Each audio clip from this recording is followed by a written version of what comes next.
Continuing our discussion, we mentioned the structural problem. Well, how can we address it? How can we fix that within mobile government? We want to talk about the software or security or system or solution development lifecycle. We want to understand the common aspects all of these life cycles have and understand the proper application of security to the SDLC and how this can address the structural problem. So this is a depiction of a typical life cycle, and I want to call two things to your attention. First of all, the most important phase is the requirements definition or beginning phase of the life cycle. Then we continue through design, implementation, testing, evolution or deployment. This particular life cycle has 5 phases. It could have 6, it could have 4, but the things that it have in common are that 1, it begins with a start point. All development life cycles have a requirements definition start point. And second, it continues. We never finish development. Think about it. You deploy and then immediately you begin to collect statistics on the performance of what you've deployed and build those requirements in for the next phase of deployment or improvement. The key from a security perspective is to maximize the participation of all parties, all stakeholders in the development process, and to build security into the requirements definition phase as a primary design requirement. We'll talk later about security goals of confidentiality, integrity, and availability, but at the most basic level, if the application isn't available, if that primary security goal is not satisfied, what is the point in building it in the first place? So we must build security in at the beginning phase of the life cycle and at all phases during design, development, testing, and deployment.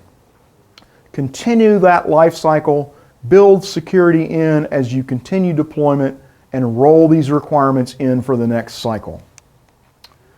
We address the structural problem at all phases of the life cycle.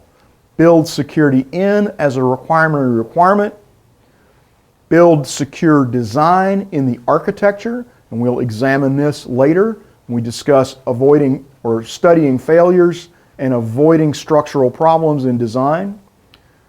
Build a secure design.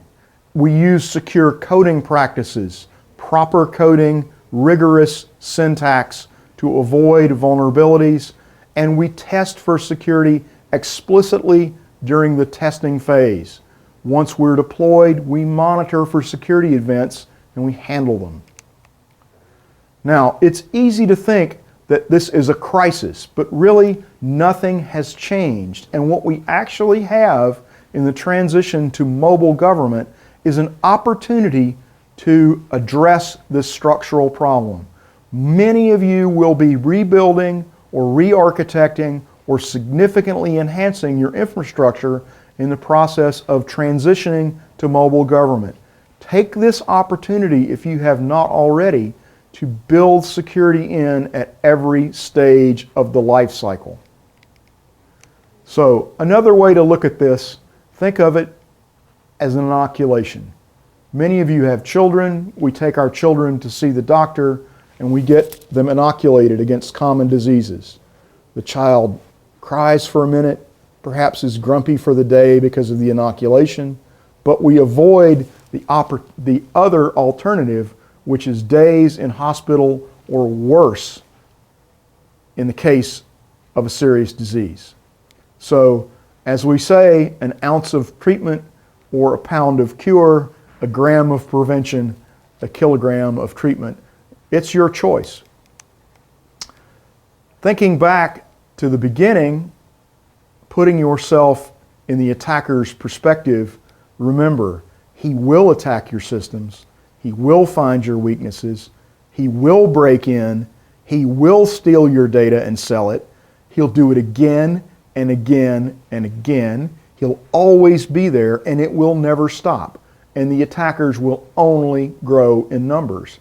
The only thing we can do is address this structural problem. Thank you.